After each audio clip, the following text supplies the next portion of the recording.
स्वागत है आप सभी लोगों का आज की इस वीडियो में हम 15 मार्च को जन्मे उस महान महापुरुष जिन्होंने बीएसपी की स्थापना की और दलित समाज को एक प्लेटफार्म दिया। ऐसे महान महापुरुष के चरणों में हम कोट कोट नमन करते हैं और उनके जन्मदिन के अवसर पर उन्हें सादर जय भीम नमो बुद्धाय करते हैं। और आपसे अपील करते हैं कि आप लोग भी वीडियो को लाइक और चैनल को सब्सक्राइब करें और कमेंट में जय भीम नमो बुद्धाय, जय बसपा, जय कांसीराम जरूर लिखें। दोस्तों, वैसे तो मानवर कांसीराम साहब जी ने अपना संपूर्ण जीवन अपने समाज को समर्पित कर दिया। उन्होंने अपनी नौकरी छोड़ दी और उन्हें साइकिल से यात्रा करते करते अपने समाज को एक प्लेटफार्म दिया, एक प्लेटफार्म पर सबको लाकर खड़ा कर दिया। ऐसे महान महापुरुष को हम कोट कोट नमन करते हैं। लेकिन इस वीडियो में हम यह जानने वाले हैं कि कांसीराम साहब जी की बौद्ध धर्म ग्रहण करने की मंशा क्या थी। तो देर न करते हुए हम वीडियो की स्टार्ट कर लेते हैं।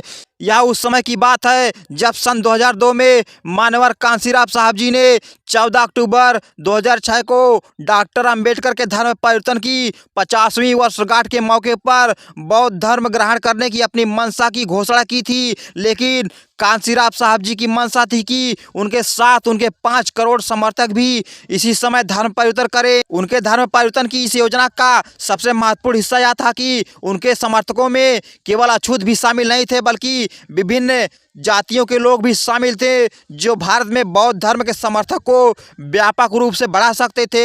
हालांकि 9 अक्टूबर 2006 को उनका निधन हो गया और उनकी बौद्ध धर्म ग्रहण करने की मंशा अधूरी रह गई। दोस्तों, बहन कुमारी मायावती जी ने कहा कि उन्होंने और कांसीराम साहब जी ने यह तय किया था कि हम बौद्ध धर्म तभी ग्रहण करेंगे जब केंद्र में पूर्ण बहुमत की सरकार बनाएंगे। हम ऐसा इसलिए करना चाहते थे कि क्योंकि हम धर्म बदलकर देश में धार्मिक बदलाव तभी ला सकते थे जब हमारे हाथ में सत्ता हो और हमारे साथ करोड़ों लोग एक साथ धर्म बदलें। यदि हम बिना सत्ता पर कब्जा किए धर्म बदल लेंगे तो हमारे साथ कोई खड़ा नहीं होगा और केवल हम दोनों का ही धर्म बदलेगा, हमारे लोग का नहीं।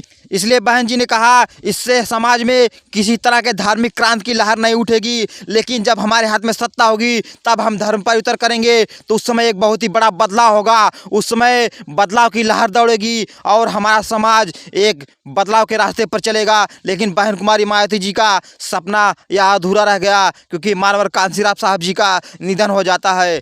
अगर हम मानवर कांसीराम जी के पुस्तकों के बारे में बात करें तो सन 1982 में कांसीराम साहब जी ने द चमचा युग नामक पुस्तक लिखी जिसमें दलित नेताओं के लिए चमचा शब्द का इस्तेमाल किया गया था। उन्होंने कहा कि ये दलित लीडर केवल अपने निजी फायदे के लिए भारतीय जनता पार्टी और कांग्रेस जैसे दलों के साथ मिलकर राजनीति करते हैं। उनकी पुस्तक बर्थ ऑफ भी प्रकाशित हुई थी। उनकी जीवनी कांसीराम साहब जी ने नेता बद्री नारायण तिवारी द्वारा लिखी गई थी। कांसीराम साहब जी के भाषणों को एक किताब के रूप में अनुज कुमार द्वारा संकलित किया गया था। इसका नाम है बहुजन नायक कांसीराम के अविस्मरणीय भाषण। इसके अलावा कांसीराम साहब जी के लेखन और भाषण को यश गौतम ने संकलित किया था, जबकि कांसीराम साहब जी द्वारा लिखे गए संपादकीय बहुजन समाज पब्लिकेशन ने सन 1997 में प्रकाशित किया था। अंत में यह कहा जाता है कि भारत में अम्बेडकरवाद अगर जिंदा है तो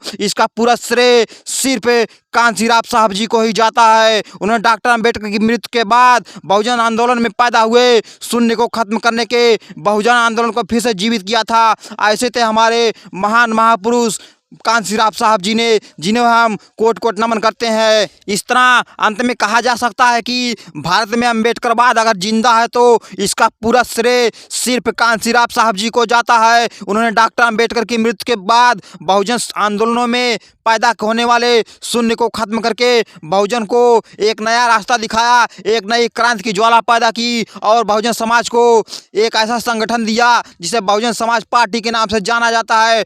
और इस तरह बहुजन समाज पार्टी के संस्थापक मानवर कांसीराम साहब जी ने अपने इस बहुजन समाज पार्टी की बागडोर बहन कुमारी मायावती जी के हाथ में सौंपी दी थी।